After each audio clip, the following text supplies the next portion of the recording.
So let me get my screen shared and we will dive right into it.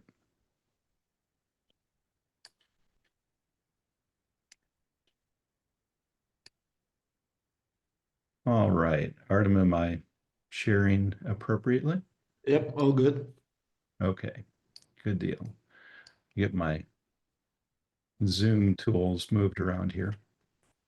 Okay, so to get us started, as I was mentioning, I'm going to just give you kind of the backgrounder on AI Assist and its basic configuration, and then I'm going to step through a couple of use cases that pertain to governance, risk, and compliance, which is one area that we're seeing quite a bit of activity on the SmartSuite platform. And I'm going to walk you through some things that, while they're relevant to GRC, they also apply to other use cases. And I'll try to articulate that as we step through it. But here we're in our compliance library solution. And like all automations, our AI Assist is configured in the automations panel, which I'm going to open up here. And we've got a few pre-configured automation workflows. I'm just going to create a new one to show you the process from start to finish.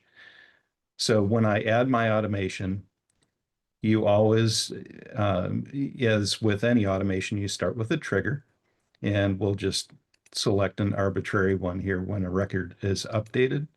I'll say, a typical scenario is when my status is updating. And when it changes from any status to equals to, let's just say under review. That can be anything that you would like just to get us started. Now, the automation actions are added in this panel. And remember that you can have multiple actions. So I might have a whole variety of actions. The AI Assist is here in the AI platform category. And right now we have the single option of custom prompt. We'll be adding some other types over time where we've got pre-configurations to do very specific things.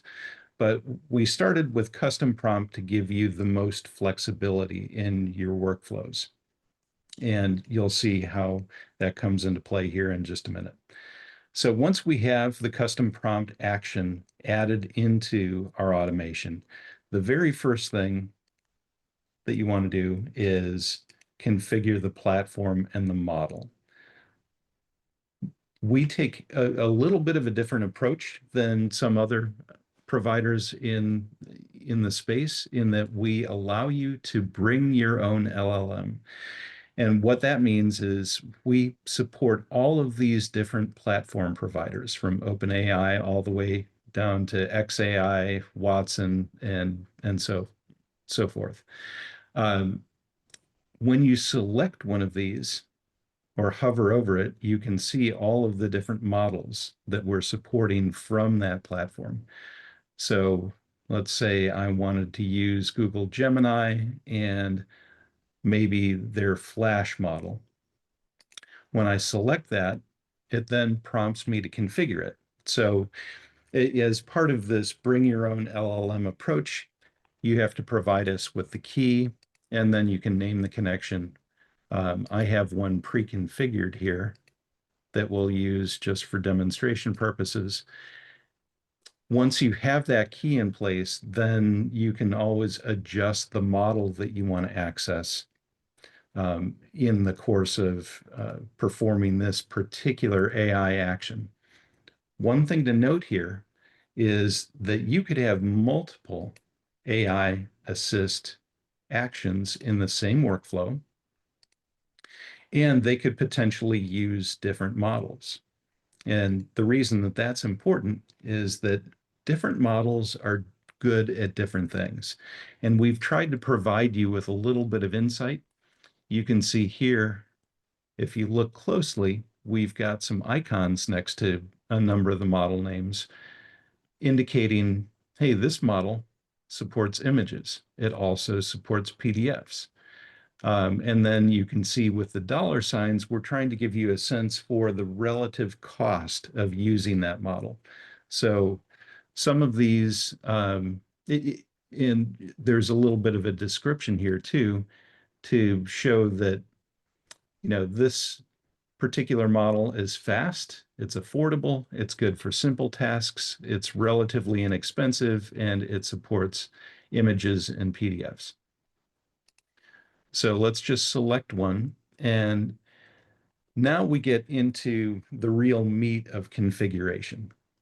What you have to do is provide a prompt to the AI to tell it what type of output you would like and what information you're providing to it to make that determination. Now, this could be something that's totally independent. I could say, generate a random quote, and the AI will take that and do just that. It will give you a random quote and output that text as a response that you can use in a subsequent action. You can get a lot fancier than this and see this blue plus sign. That allows you to embed information from either the triggering record or from a previous action as part of the prompt. So here, if I wanted to say, take the title of this record and generate a random quote about this, it would take that title into context, pass it to the LLM, and use the text of that field to prompt the AI for a response. Now, in terms of responses, and you see this attachments, we'll come back to this. You can also provide files either statically or from a files and images field in either the trigger or a record that's provided by, say, a find action. You can attach it here. Files, incidentally, can also be embedded directly into the prompt. This attachments just is kind of a convenience to call them out or to allow you to upload a static file. So if I select that option, I can provide it with a file that maybe I've created on my own, a spreadsheet, that type of thing, to, again, give it more context. Outputs are really the crux of this whole thing. And in some cases, what you do want is just a simple text output, and you can leave it just like this. But the real power comes in when you configure custom outputs. What this does is it gives you a variety of data types that you can instruct the LLM to produce as a response to your prompt. Now, this is really, really cool because apart from just text, and text even has quite a bit of flexibility, and you'll see that in one of the use cases here in a minute. You could tell it to create an entire object, and maybe this is information about a company. You can also provide it with additional instructions on how to compose this output.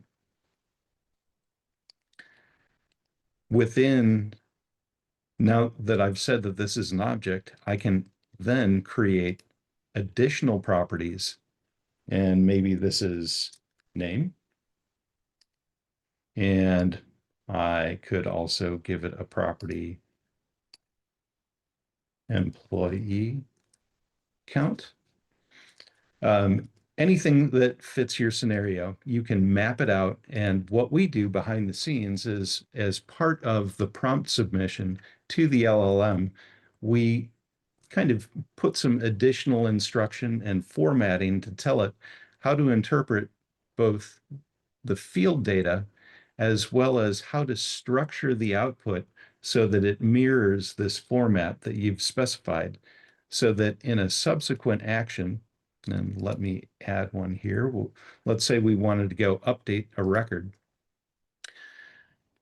And let's just pick a text field so that we can put anything into it. Now I've got the ability to use those fields that I just defined. And you can see kind of along the lines of dot notation with formulas, we've structured an object and I can access those individual properties so that I could map those into the record that I want to update.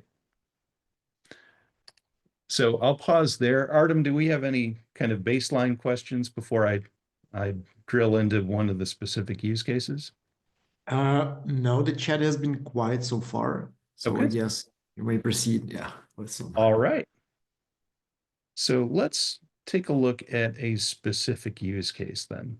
So here, those of you who are in the risk and compliance domain will kind of recognize where I'm at. Here we've got a table that has a list of control standards. So those of you not familiar with GRC, this would be part of your risk and compliance program where we have controls that define how we're supposed to be providing security to our data and those types of things. Now, one of the things that we've recently done is we've partnered with an organization called the Cyber Risk Institute, and they have a list of, they have something that they call the CRI profile that allows you to kind of align your program with some industry best practices.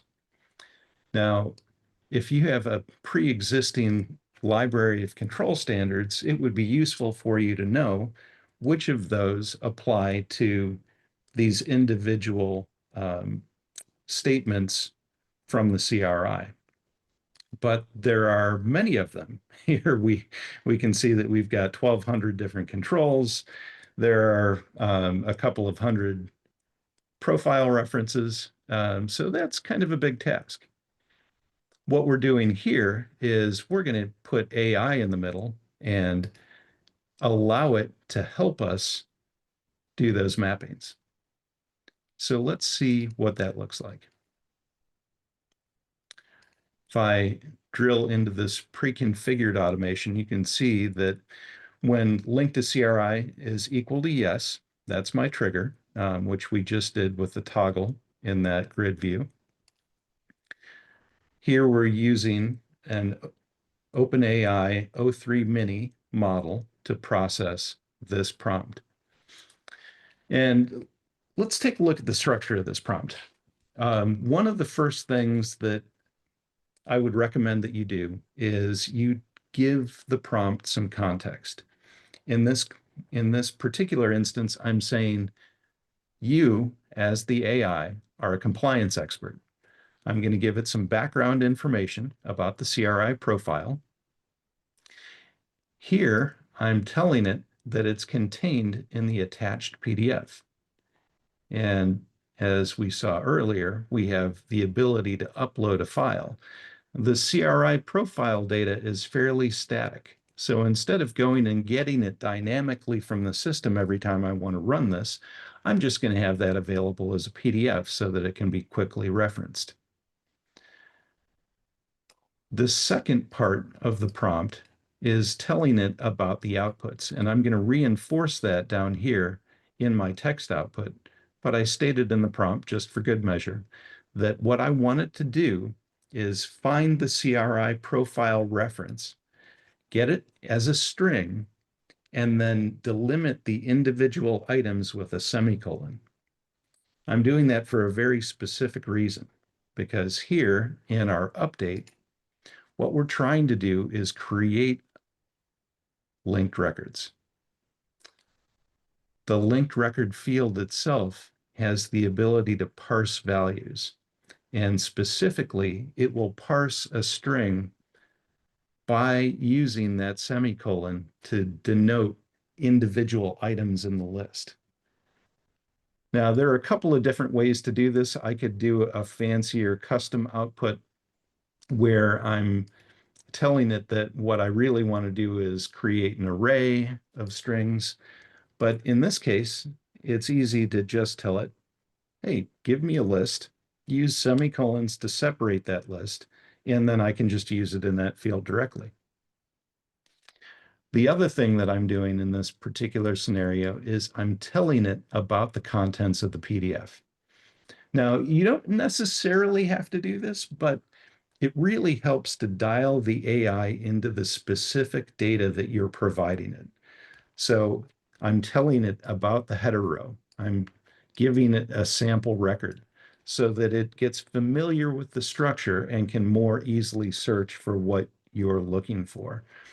The other thing that I encourage you to do is here I'm giving it an example of the output that I want. Now, this takes away the guesswork in the AI trying to interpret what it is you want exactly. I'm telling it, hey, here's an example of a good output from this action. The final thing that I'm doing is I'm giving it context about this individual control standard. I'm giving it its ID, its name, its domain, and a complete description of what that control standard is. That way, it can take all of that data from this trigger record into context as it tries to look through that CRI data and figure out which ones apply to this specific control. When all of that is done, it outputs this references. And again, we can see that mapped here. Important part, I'm checking the box that says there might be multiple values, so please parse them by that semicolon. And I'm also going to set this under review status. Now, one other thing to point out here is you can see the entire history of the runs. And here you can see there was an error. This is when I was configuring and kind of playing around with it. You can drill in and see all of the details. You can see what was produced.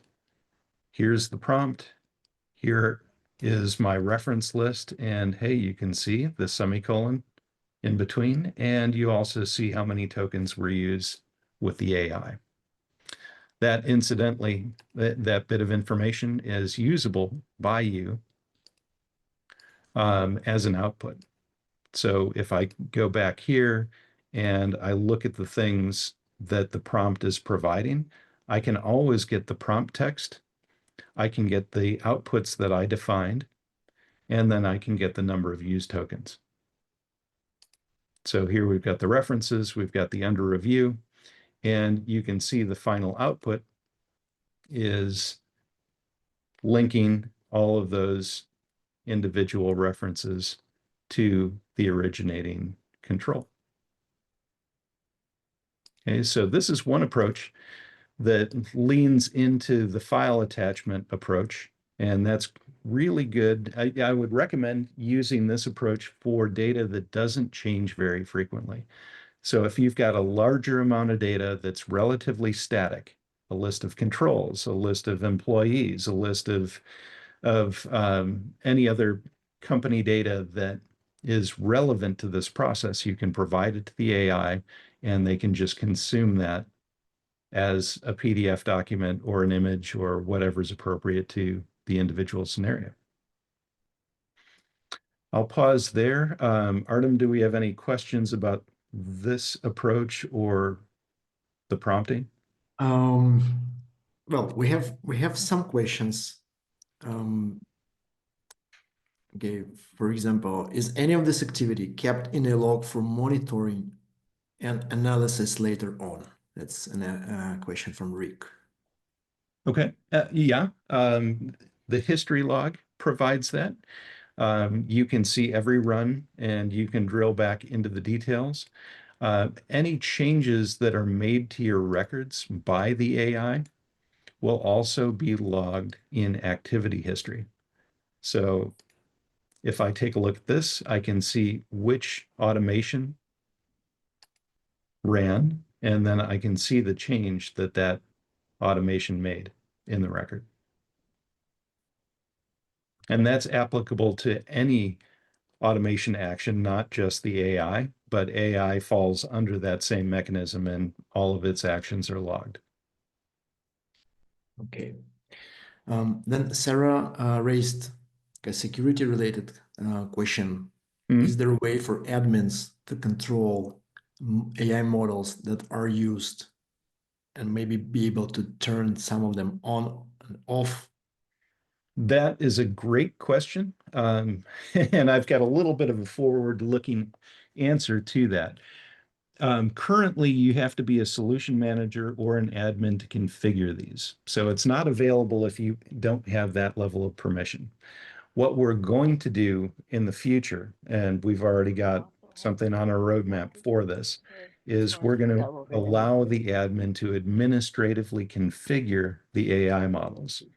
We're actually going to apply this same approach to a variety of settings in automations and elsewhere in the platform where you have kind of Unfortunately, I have sensitive to like data of this sort postpone dinner to or give whatever you. because of I'm sorry, was there a question?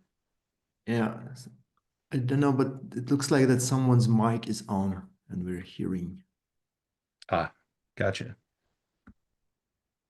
Just to finish up what I was talking about, we're going to allow you to administratively configure these and then just give the individual configuring users a list of kind of pre-configured and authorized AI platform model selection with the key and everything pre-configured for you in a format that, for one, the end user can't see the key, and then you only have access to the models that your organization has enabled for you.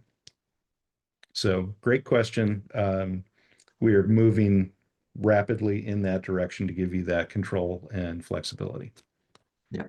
Well, and then finally, we have a question about how arrays of values are constructed, but maybe let's finish with all the use cases we have, because I'm quite sure that we're using arrays. We'll show them as we go, and then Yeah, if it still requires questions, then we can talk more about it at the end. sounds good. Okay. I want to take you through one more scenario, and then I'm going to hand it over to Artem to show you some of the really cool stuff, more than likely including some arrays. But I wanted to show you one more technique.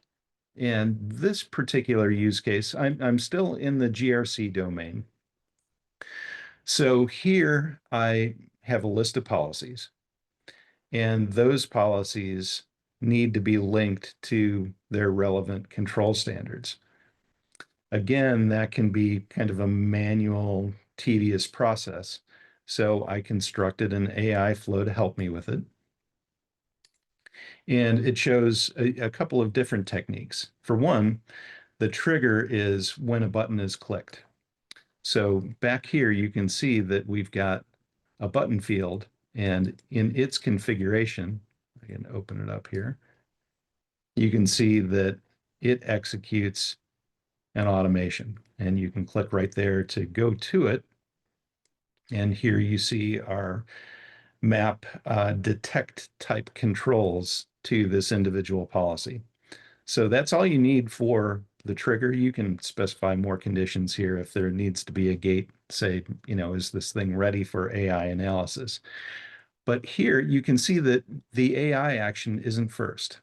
The first thing that I'm going to do is I'm going to go find my detect type control standards, and that will be part of what I feed to the AI so that it can perform that mapping. So once I have my multiple records and we've configured our custom prompt, here we've got our 4.0 mini model. And again, I'm asking it to respond as a compliance expert. I'm asking it to include controls that directly support, enforce, or fulfill one of the aspects of the policy's purpose. This is an important part of the prompt because it kind of tells the AI what the criteria is for mapping that individual control. So if I don't have this statement, it can be kind of a wide-ranging thing, and the AI is trying to figure out how to relate them. This is telling it explicitly how to relate them and not to include things that are tangentially or hypothetically applicable. I'm giving it some additional criteria. And then again, I'm instructing it to generate a semicolon separated string because once again, these are linked records that I needed to produce. I'm giving it an example of the output format. And I'm denoting these different sections differently. You can see I'm using this format here. In the other one, I did HTML style with kind of section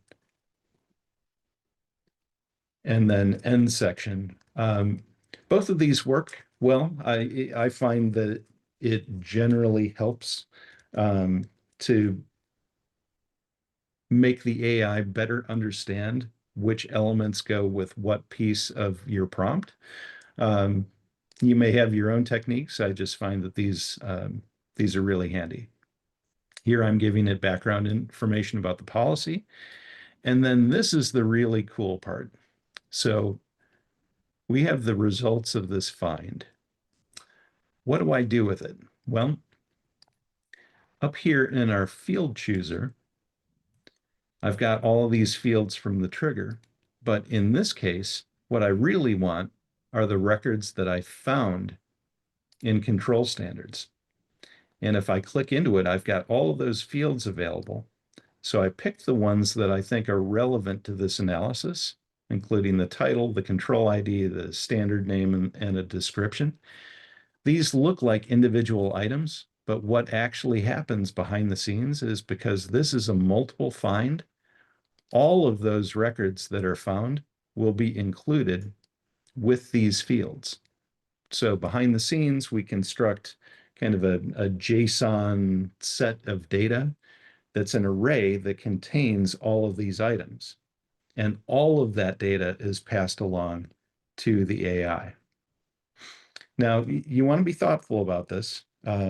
Generating really, really large prompts will cause the AI to use more credits, take a little bit more time, um, and there will be kind of a varying delay depending on how much information you're feeding to it. And there are some limits on it, depending on the model, you may run into hard limits on how big that prompt can get. So just things to keep in mind. If you start pushing up against the edge of your prompt or your model's capabilities, consider doing things as attachments. That can help us when we've got very large amounts of data. In this case, here, once again, I've just got a simple text prompt. I'm reinforcing that it needs to be semicolon separated. It's creating this list of controls, which just like in the last use case, I'm having it parse those values to establish those linked record connections. And at the end of that whole process, you end up with links, and then it's setting an under review status, just like in the last model. And there you go. AI automation brought to bear on your GRC and many other use cases that require this type of data association, automated matching. The use cases here are certainly not just related to risk and compliance. They span the gamut of business processes. So again, I'll pause. Any specific questions on this particular scenario, or I'll hand it over to Artem so that he can dig into some of his use cases. Okay, so we have Vincent asking about a way how you can match records from one table, like finding the best match with the record from the other table. And Vincent, I think I have a use case in my demo exactly about this one. So I'll show it. I'll show what I have, and then we'll start from there. Okay. Okay. Perfect. Let me check the chat.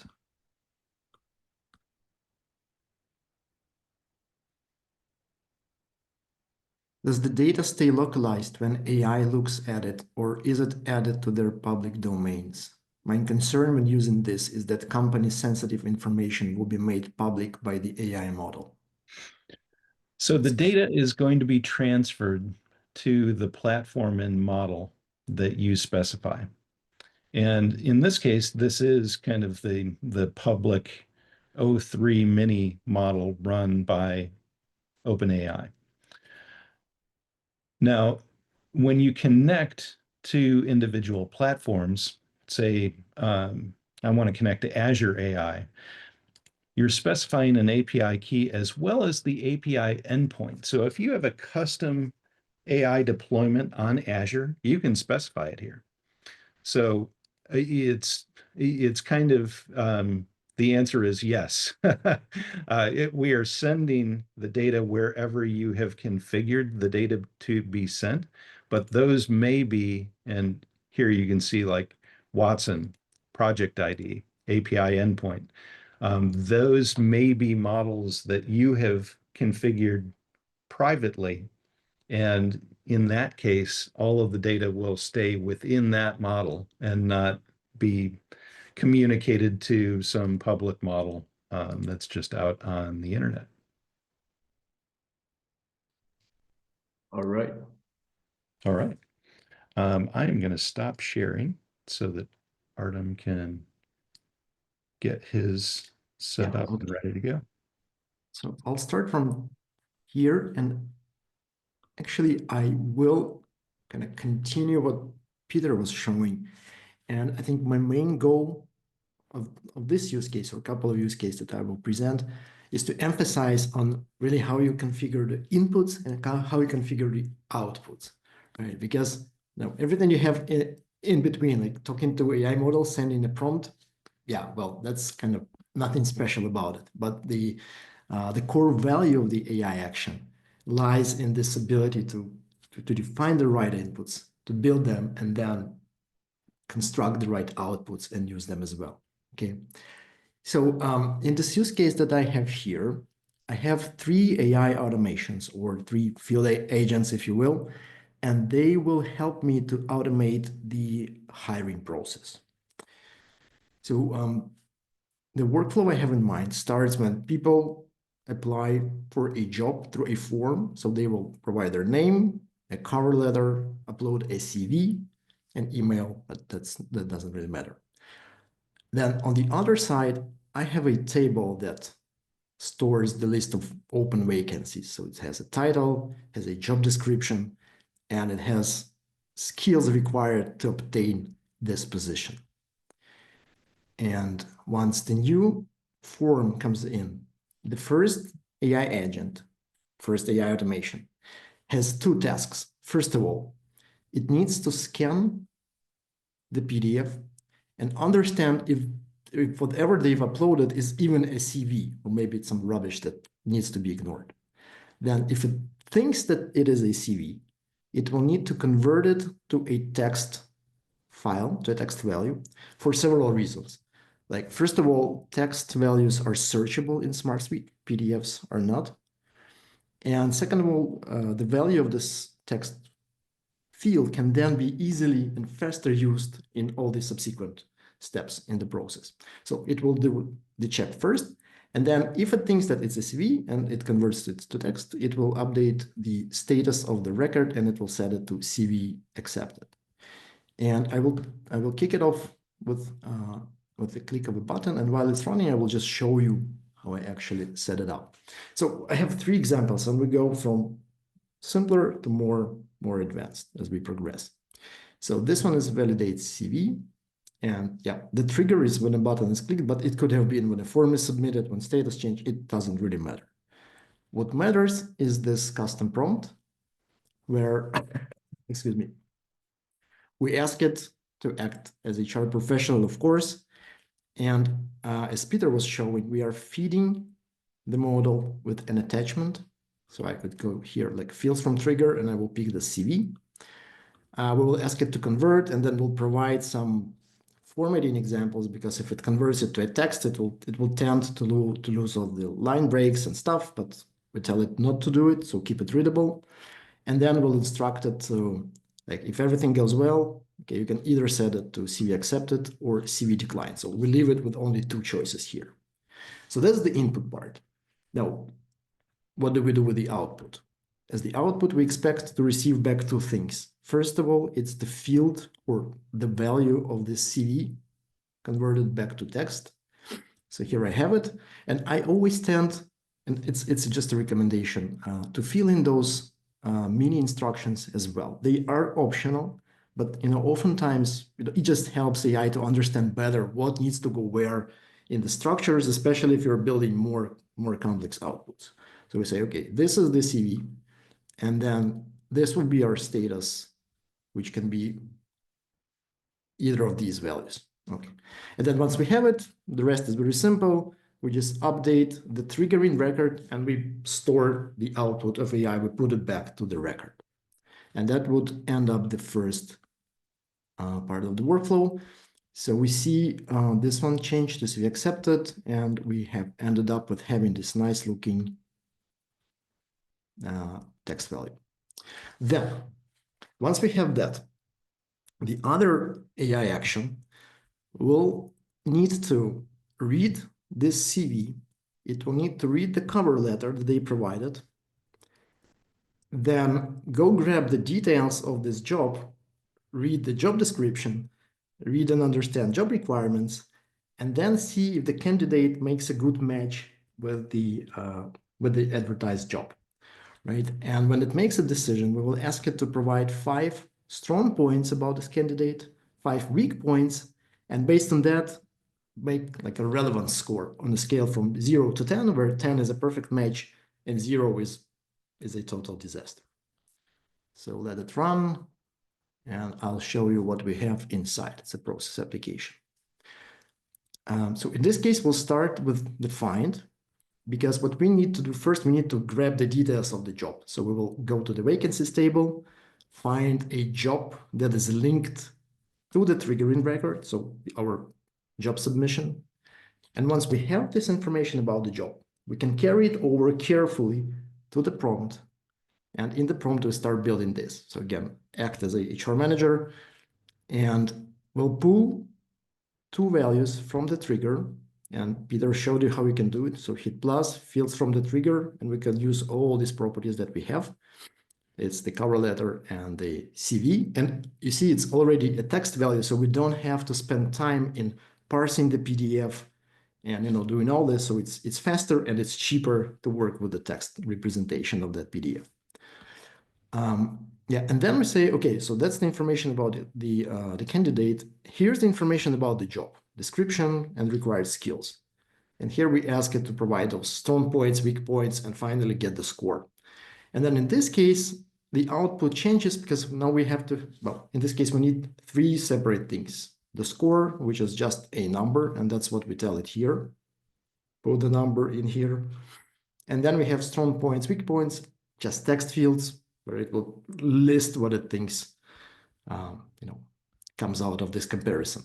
And again, through the update, we put it back into the triggering record so that we can see the result, which is this. So we ended up with having a relevance score of 7 because it says that they have relevant experience and this and that, but there's something that I didn't particularly like about it. So yeah, that's the use case number 2.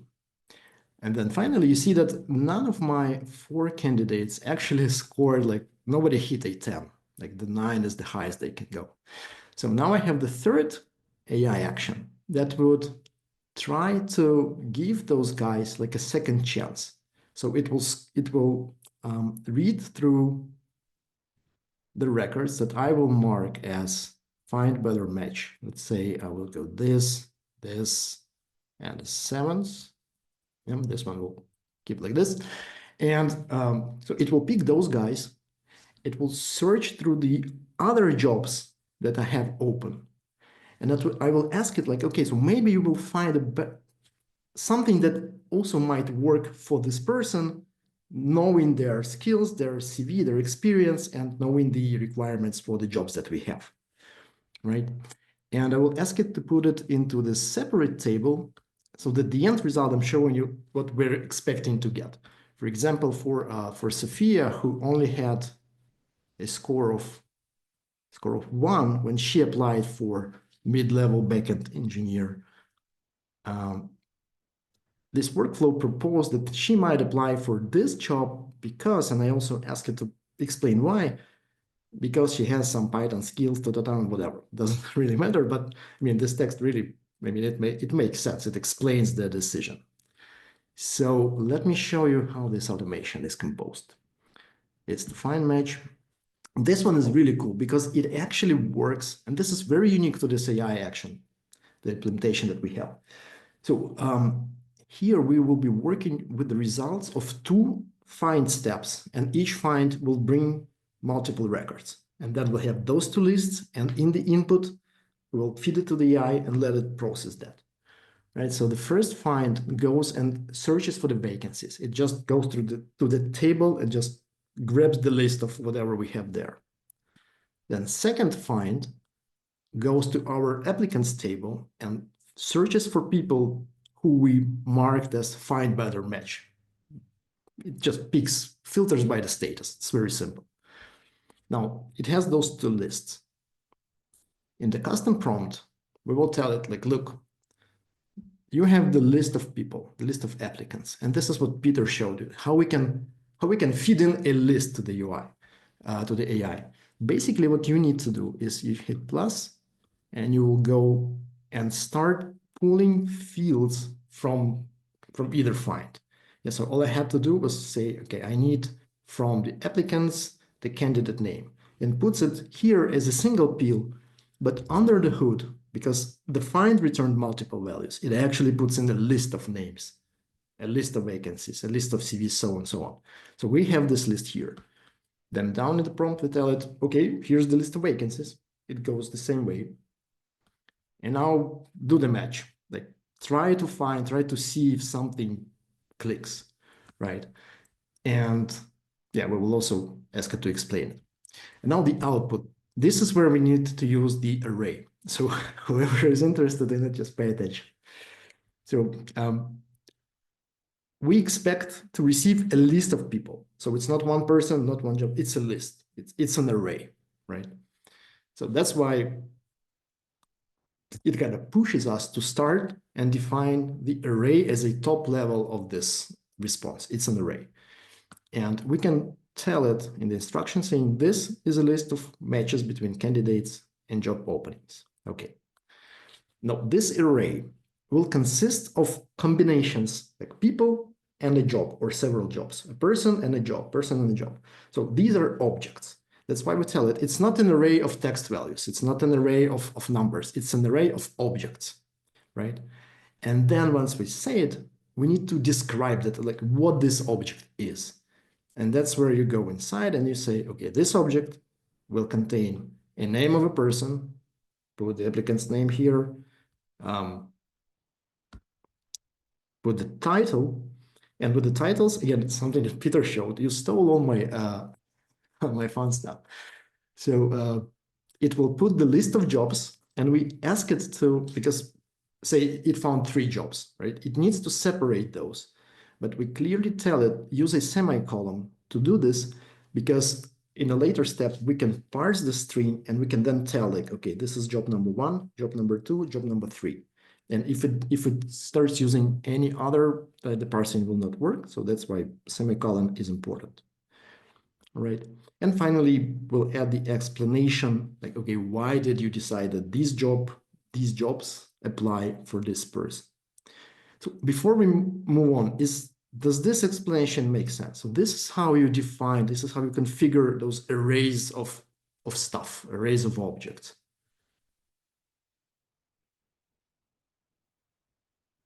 Peter, do we have any questions here? Just reading through the list. It's reminding people of their old SQL days, querying and joining multiple tables.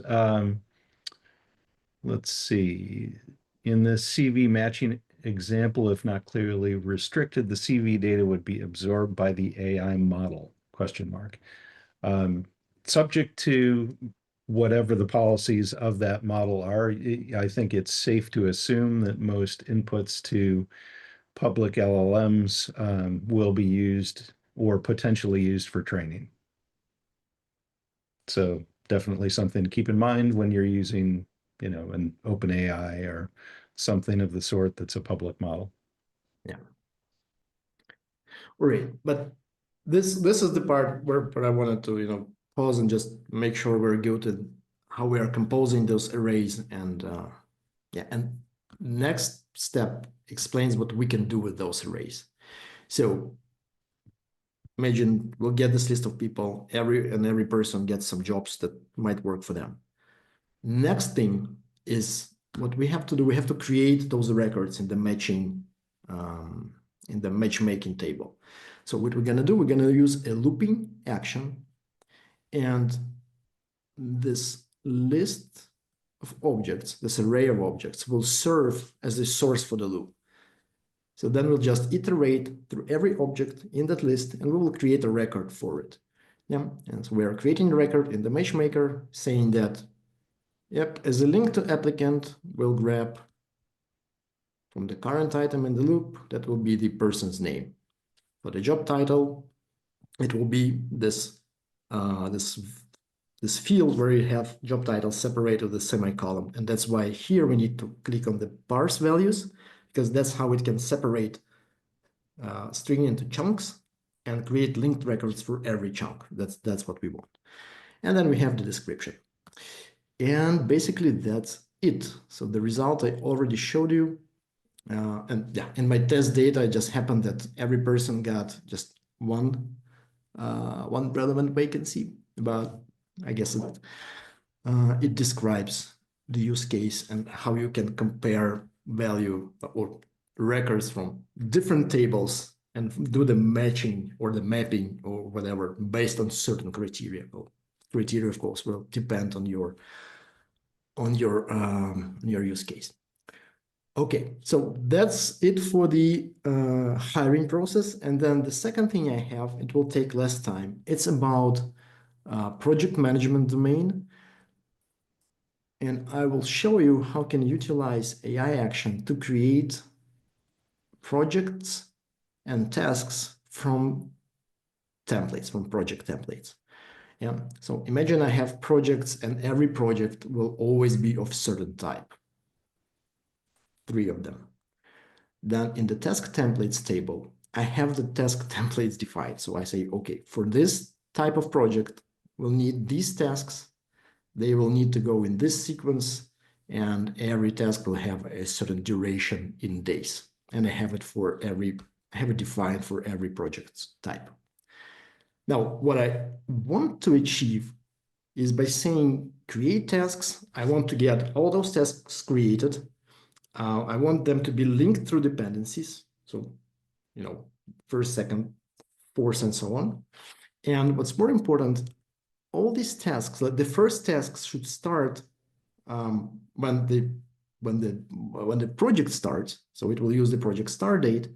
And then all these days down, like onwards, they have to use those dependencies and say, if I start the project tomorrow and the first task takes 3 days, then yeah, it starts on the, let's put it 1st of September, and the end date would be 4th of September, right? So that's the intention.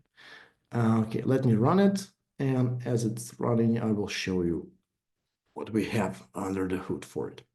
There will be 2 automations, and I will explain why. So the first one is create tasks. And well, now compared to all those HR use cases, this one is quite simple. So what we have to do when a button is clicked, we will go to the templates table and we will find all tasks that have a project type matching to our triggering project.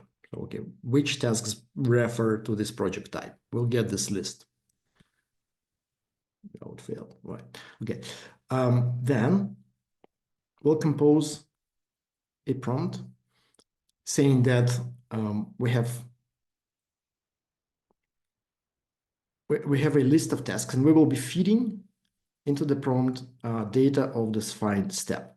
So we have a task, it has a sequence, have duration, so it will actually pass over the list of tasks.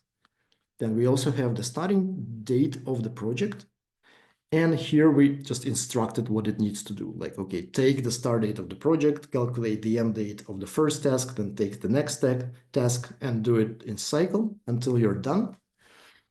And yeah, and basically that's it. And this is the output. This is the output that we have to construct in order to make it work. So again, because we're dealing with a list of tasks, it will be an array where every object will represent a task. And every task needs to have the name, the sequence, duration, the start date that AI will calculate, and the end date that AI will calculate, right? And this, when this automation runs, we will end up with a list that looks like this. Yeah, with all the dates filled in, but as the result of this first automation, dependencies will not be set. And I will explain why. Like why, when this action executes, it creates tasks in random order. So it can create the last one, then the first one, then something in the middle. So it goes all over the place. That's why when it creates the tasks, we cannot populate the dependency value, because when it creates task number 7, there is no guarantee that task number 6 already exists. And then when automation will try to populate the dependency, it will not find the task number 6 and it will just return an error, right? That's why we have to split this process in 2 bits. Now, the first one I already showed you with AI involved. The second one doesn't require AI. So what it does is it just iterates through the list of tasks that we have just created. And for every task, it finds a predecessor in this step. And then inside the loop, it just updates the task and fills in the predecessor value. So yeah, this is more technical from the project management domain. But as the result, with the click of one button, we can get to this type of data. And if we put the Gantt view next to it, we will see that all the tasks are linked and they're ready to go. We can then, reorder them and just basically start working with the project. Okay, so this is everything I have for now. All my use cases, Peter. Okay, looking through some of the questions, Rick is asking, what are the dates text fields? That's a great question. We started out with base types, so just strings, numbers, Boolean, objects, and arrays. We will be expanding that with specific field types that help you format dates. Right now, you saw in Artem's prompt that he was specifying the output type, the configuration of that date so that the text is properly formatted. We're going to give you some helpers here in the future to make that a little easier, as well as being able to pick a particular list type, like a single select or multi-select, from a table somewhere that you are preparing data for, so that we can just directly feed all of the available types to the AI instead of making you specify them. So for the moment, you can get all that done with the text field. You just have to give it some help. In particular, specifying the valid values or the valid format for the dates. Yeah, but also the cool thing is that we've extended the automation logic, and now you can really feed in, like I'm doing here, you can feed in this text value into the actual date field. And then if it will be parsed, and the automation it will be okay to take the text and put it into a date if it can parse the date correctly. So just make sure that your date format is not too crazy. The other thing to keep in mind when you're preparing data for a linked record field, you need to be explicit about what needs to be linked in there, which is the title of that linked record. So you just want to provide AI information about which exact value needs to be aggregated together in that semicolon delimited list so that it links properly. Okay, we're just about at the top of the hour. Think we can probably hang around for a few more minutes and answer any other questions if there are any. We will be making, in response to one of the questions I saw, we will make this video available. And there were also questions about sharing these automations. We don't have the capability yet, but that's a nice precursor to another feature that we have upcoming, which is solution packaging. The packaging feature will allow you to put solutions and their components, including automations, into a package that can be shared with a link that will allow you to install it. So um, we can certainly share some of these when that feature is available here in the next month. And then we'll also, again, make the video available so you can go back through and see how all of that configuration was done. All right. Other questions? I don't know if Jeff or Tara, anyone, if you have any questions that you've been asked individually or see anything else in the backlog here. Well, Massimo is asking, is this Action AI Assist already up and running or is it still in beta? Everything you saw today is live and is available right now in production. It's a good note about the beta. So we have labeled it beta and we're making it available to all SmartSuite users for a period of time. When we release the feature non-beta, so just general availability release, this action type will be restricted to paid plans. So something to keep in mind, it will not be available on the free plan.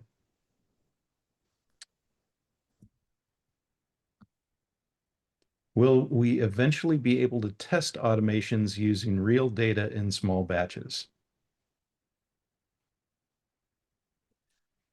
Yeah, testing step is something that we will have.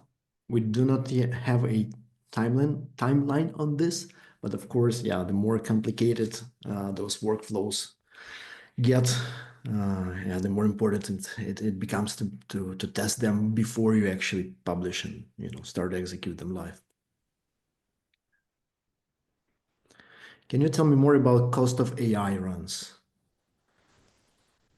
Well, I guess it really depends. Well, for sure, it depends on the model, on the LLM provider you've selected, and then on the model you've selected, and then on the prompt you've built.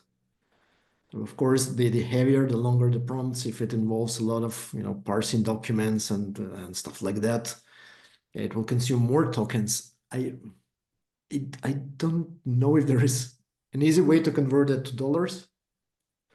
Yeah, but Yeah, really depends on the model. You can use the token values to go to your provider and compare against their pricing. We we do demos and things all the time, and it's tens of dollars a month for one of our demo keys with OpenAI.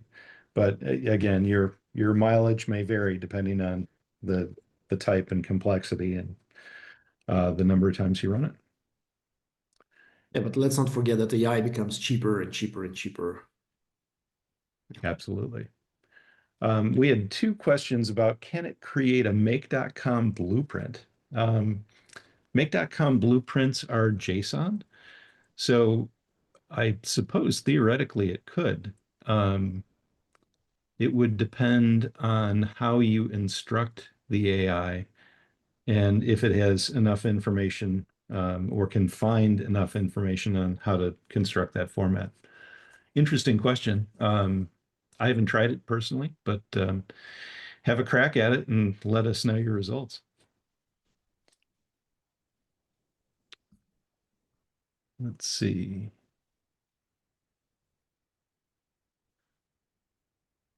I think that's, if anyone else has a question that hasn't been answered, maybe just pop it to the top of the chat so that we can see it, but I think that we've covered everything that people have asked. We will for sure make this available to you, and we'll get the link out there as soon as Zoom has done its processing thing.